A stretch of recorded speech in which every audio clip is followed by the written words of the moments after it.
Hello, welcome to a podcast on imagination in psychotherapy. My name is Noel Bell. I'm a psychotherapist based in London, and today we're chatting about waking dreams, imagination in psychotherapy in everyday life. And we're specifically talking about this book because I'm delighted to be joined by the author, Alan Frater.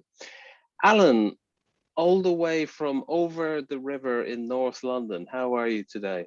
I'm well, thank you, Noel. Thanks for having me along. You're very Nice to be here. welcome.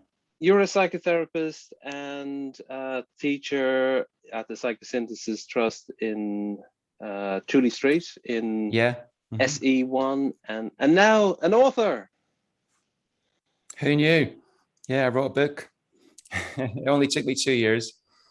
And this is the culmination of, I very well written, Alan, and very concise and extremely insightful.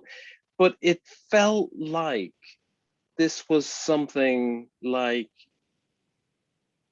things you wanted to say for a long time. That's the impression I got. Great. Yeah, absolutely. I mean, it goes back. I thought I'd touch on a little story that I mention in the book as a sort of way in, which is one of my earliest memories of crawling around on a neighbor's carpet in the lounge, saying, "I'm not Alan, I'm a lion." Grrr. And I really, really believed that I was a lion. In my childhood way, there was a blurred line between the imaginal and the literal, I guess. And as I grew up, obviously that got knocked out of me to some extent. Don't be silly, grow up, be sensible. But I loved novels, I loved movies. And then as I became an adult, even that became harder to do. I was harder to get into serious fiction. And I was becoming a bit depressed and anxious and fragmented and just a bit less really there and present to the surface images of everyday life, as I talk about them in the book. They weren't impinging on me. It was kind of like life was becoming like the scrolled past content on my phone. It wasn't really touching me. Back to that memory, I bumped into that neighbor recently, which was so sweet. And I got to tell her that I'd put that memory in the book and I've written a book. And she said, "What's it about?" And I said, "It's about imagination." She went, "You always had an amazing imagination." And I was just so pleased to have that loop there. But long story short, I thought a good place to get some advice, practical advice on getting my imaginative life back would be to do a psychotherapy training. So I went along, I trained up in what's called psychosynthesis, which particularly emphasizes image work, story, dream, etc.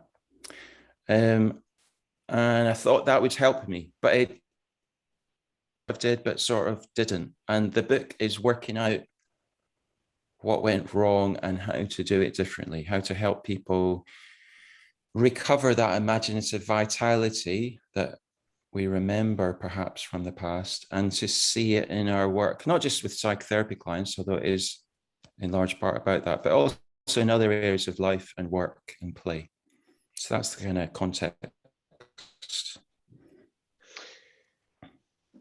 And we're going to speak separately, Alan, about how imagination and exploring imaginative work features in psychotherapeutic trainings and how it doesn't probably, or how it's lacking. So that we won't get too into that in this part of our chat.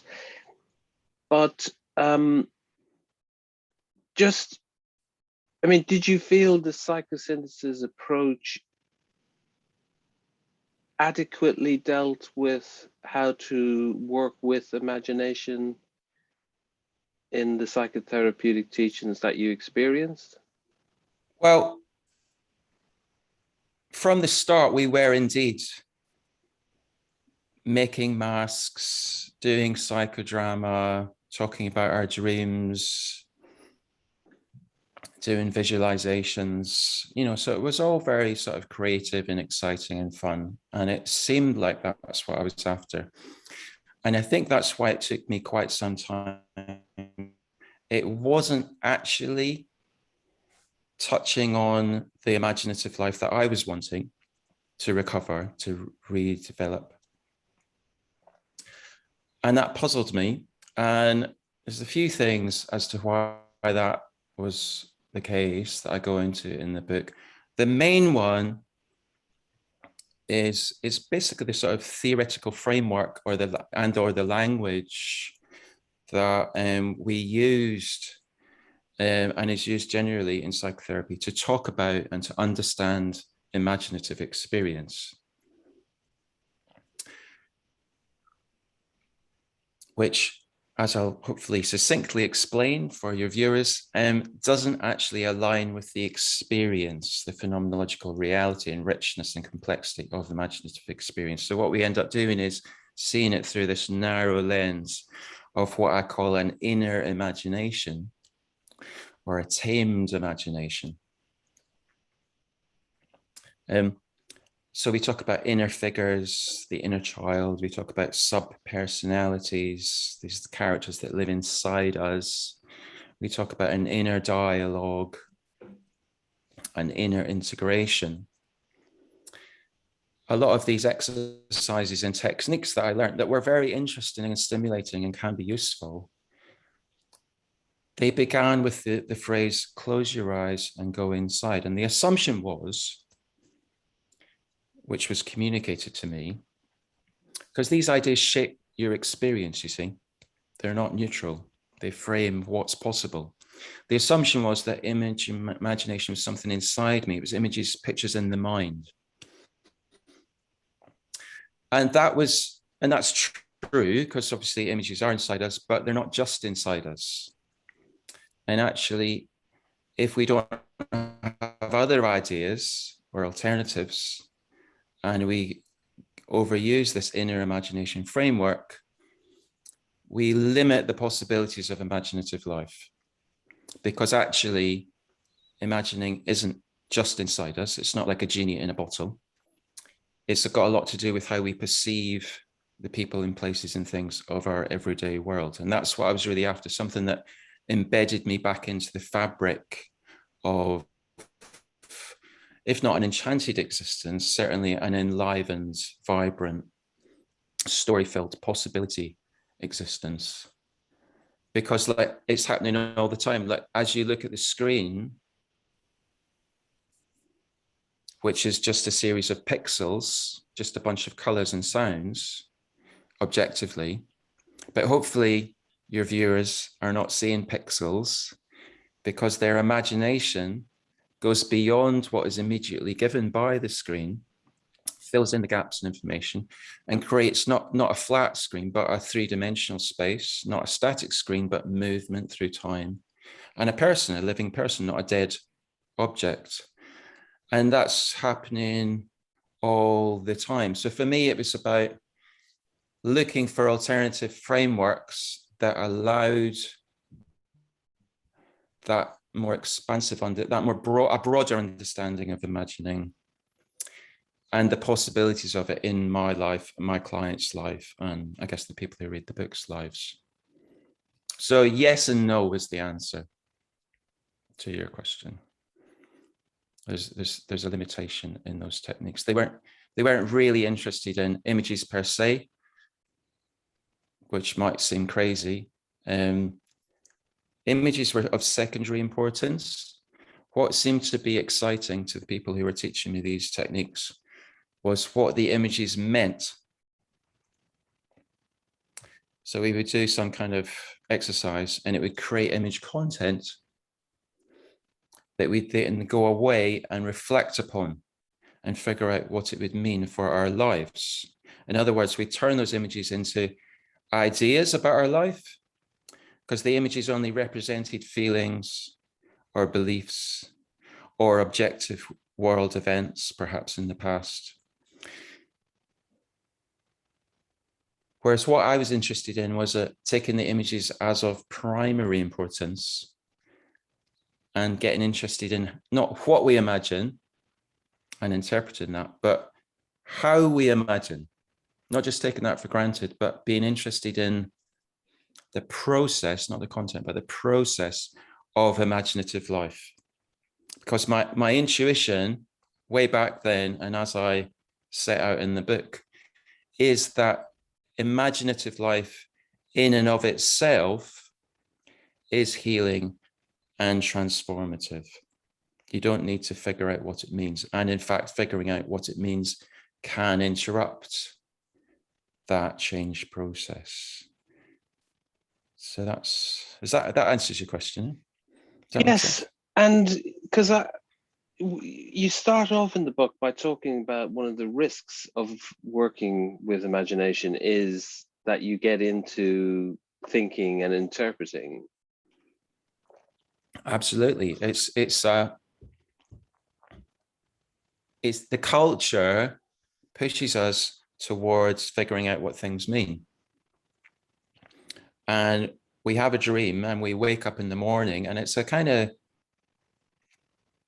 automatic thing to say, what does that dream mean? And that happens a lot in therapy books. A lot of the therapy books that you buy, that I've read anyway, will either tell you how to interpret images and or give you techniques to manipulate images to achieve a particular effect.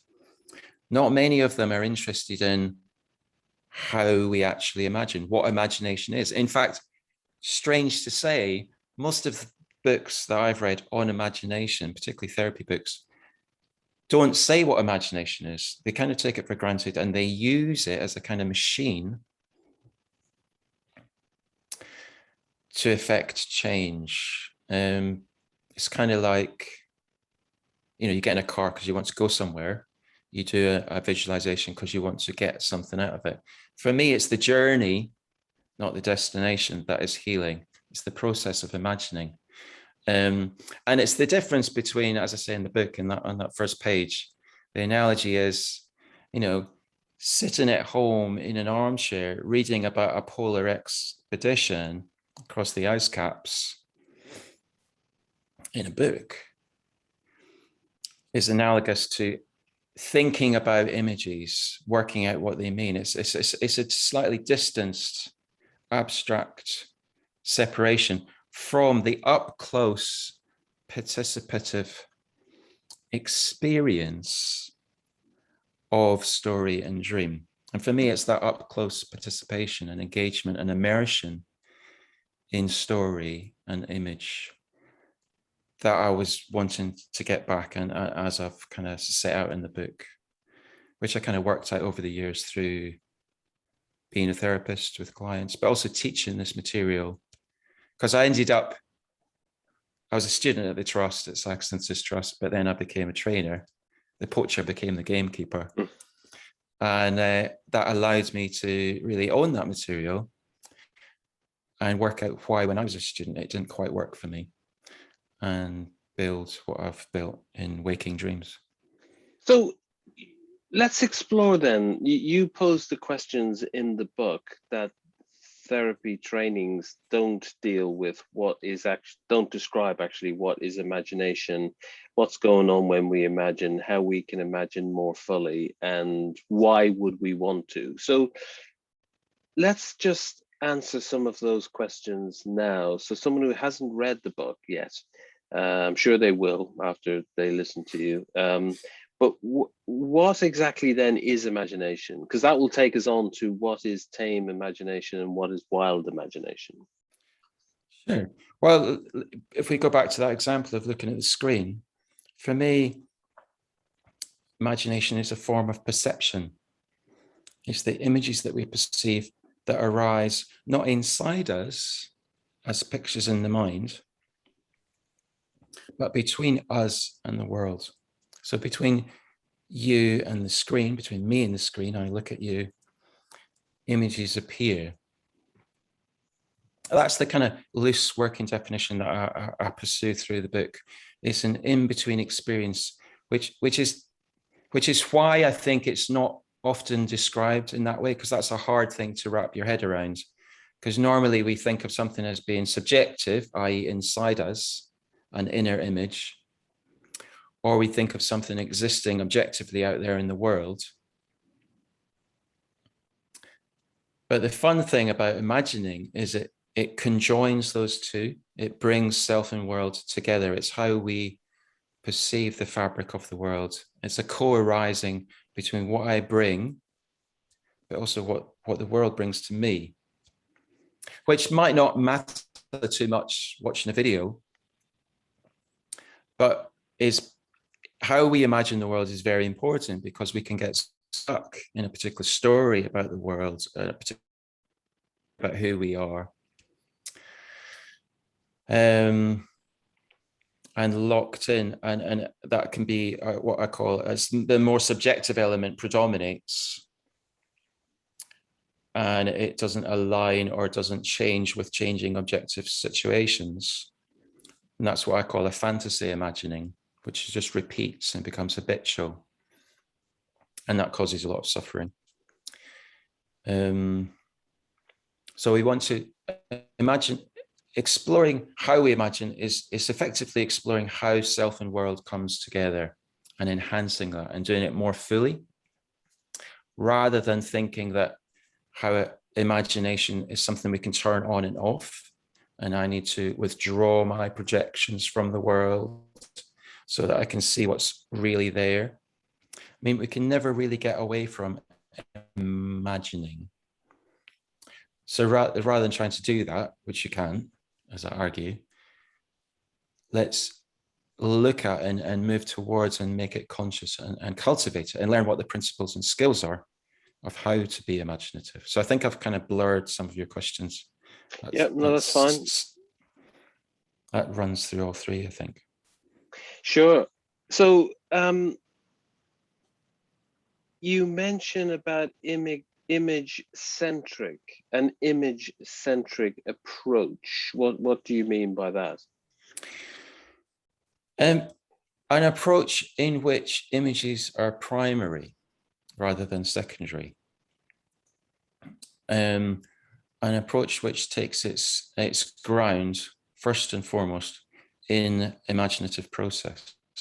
So, a body therapist would take as their ground, their first primary focus, the body, sensations.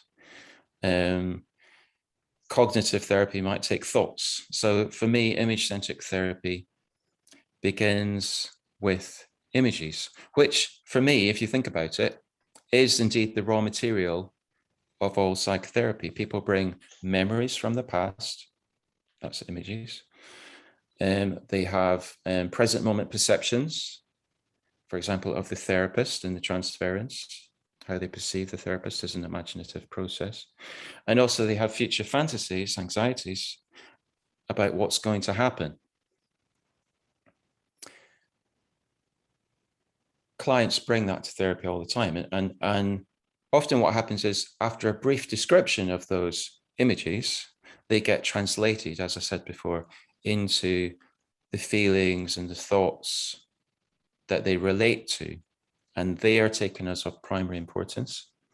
For me, image-centric therapy is a way to work primarily with the image and to include the feelings and thoughts and sensations that relate to that image. So it includes feelings and thoughts and sensations, obviously. But imaginal feelings, imaginal thoughts, rather than analytical thoughts, analytical feelings. So it's a sort of non-interpretative approach where I'm interested in the feelings that one has within that memory, within that imaginal scene, the thoughts that the client has towards that historical person, etc., rather than thinking about who that historical person represents now in my life, etc., etc., which takes us away from imagining per se into thinking about it, which is fine. But I talk about the Woody Allen character as a sort of cliche who's done decades of therapy 3 times a week, and he's got a lot of insight into why he's neurotic, and yet he continues to be neurotic. And that's a cartoon exaggeration, perhaps, of what can go wrong if we focus on insight and interpretation. Because for me, what really changes us isn't, because it can be quite quick and easy to interpret why you're neurotic or depressed or whatever.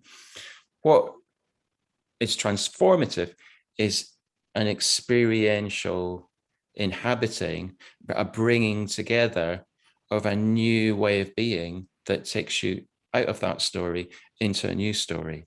That's what I'm trying to do in different ways. And I use the framework of waking dreams as a broad approach to do that in the book.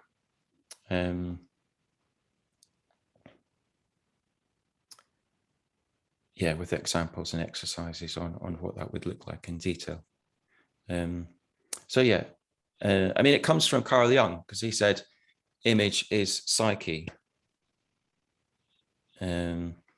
Psychic process is an image and imagining.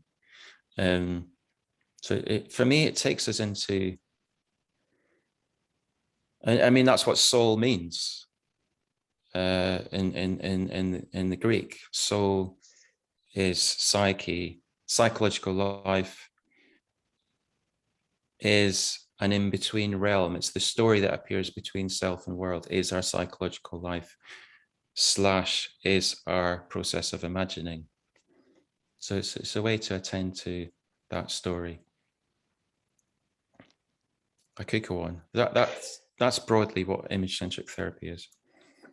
So, Alan, my sense listening to you is that you approach the work you do as a therapist, that you let go. Whilst you might have your own internal frame of reference for how you try to maybe guide the work, but and that will be informed by theoretical frameworks, but that you're kind of letting go of that and you're getting more into the here and now, and you're more co-exploring in a very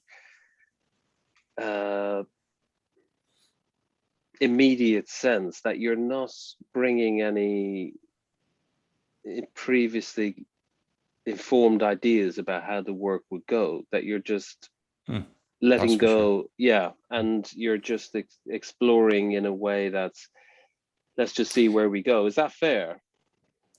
Yeah, I mean, what am I letting go of? I'm letting go of analytical frameworks.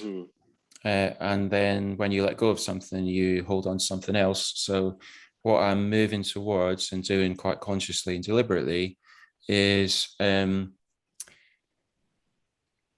inhabiting the imagery with the client. I call it parallel imagery. So the therapist if you want the client to be imaginative, and if you believe that that's what's going to change them, you can't sit back analyzing and figuring out why they're having those images, because that kind of leaks out and then it informs where you come from as a therapist, and it'll be jarring. So for me, I mean, you can't stop that happening, but you can bracket it and not give it too much attention. And I move towards seeing, perceiving, hearing, tasting, touching, sensing the imagery scene of the client. And then that informs me, that helps me to ask for more information, get the client to describe the scene more fully, the feelings that they have towards the scene. It allows me to tune into my counter-transference, how I'm being affected by that imagery, which might give me a clue as to how the client is getting on in that waking dream. So that's the kind of up-close experiential work, like an actual, which might be similar to active imagination or guided imagery, as people also call waking dreams, often done with eyes closed. But then there's a more general piece where instead of, because then at the end of that, you think, well, so what? I mean, why? I mean, and you can say, well, it was valuable in itself and you'll feel better now. which is true, because in the same way that you go to a movie and you come out a little bit less depressed than when you went in without having understood why that's the case, so too exposure to imagery, the language of images, can move us and take us out of our stuckness.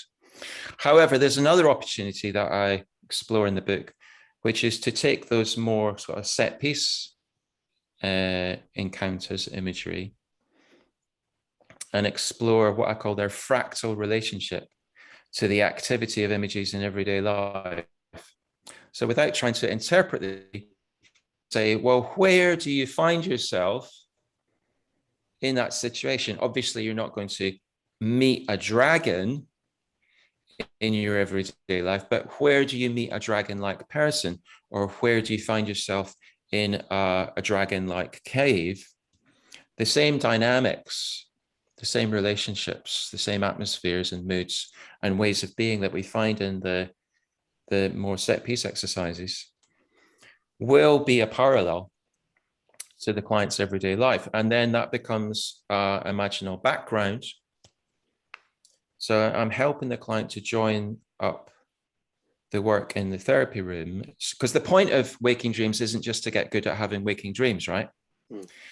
The point is to A, develop an imaginal sensibility, to cultivate imagining, and then B, to let that spill over into the ongoing and eyes wide open, as I call it, waking dream that is everyday life.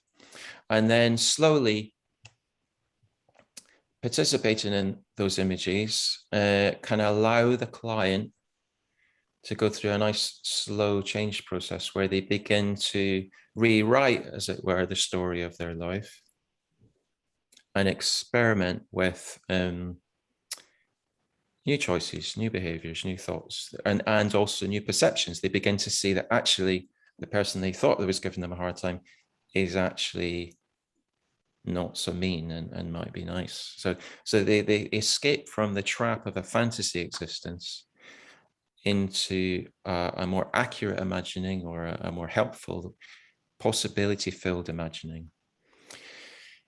So yeah, I'm letting go of analyzing, because I don't have much faith in that, and I'm trying to not reduce images to what they represent in terms of ideas, etc. I'm trying to help the client be imaginative and engage in the images that do exist in everyday life.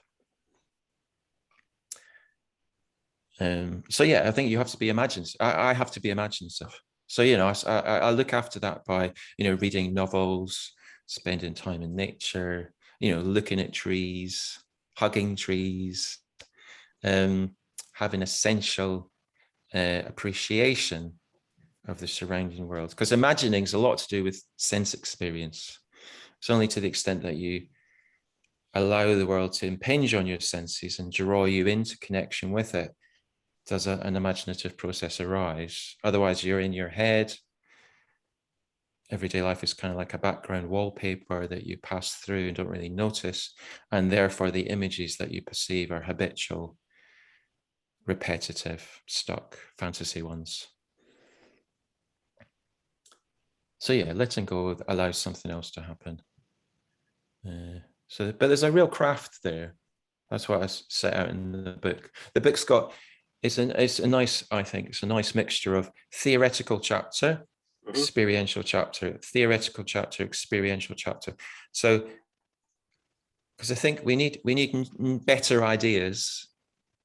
So each chapter gives another layer of theory, a way to think about imagination, which creates the possibility to move into that and validate it and notice it. And then the subsequent experiential waking dream chapter gives exercises and examples, transcripts on how to live that, not just as a theory, but as a practice. Wonderful. So, Alan, we're going to pause now because we're going to do a separate chat that we're going to record as well, talking about, we'll probably indulge our analytical sort of let that out for a bit of play, shall we? Yes, a Yeah. bit more qualities, analytical qualities will come out. Where we look at where transpersonal psychosynthesis, and we look at the broad spectrum of approaches. But for now, let's just summarize and say where can people get hold of Waking Dreams? You can buy it at hopefully all good bookstores, I'd like to say. Certainly it's on Amazon. Waking Dreams by Alan Frater, Imagination in Psychotherapy and Everyday Life. You can read the introduction and the first chapter for free as a sample on my website, which is wildimagination.uk. But yeah, it's out there. People, you'll find it. It's exciting to have it out in the world. It's a bit of a lonely process writing a book. Yeah. So it's quite exciting that people will actually, to engage with readers is what I'm looking forward to.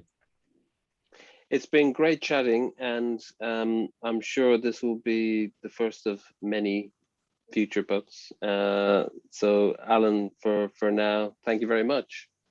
Thanks, Noel.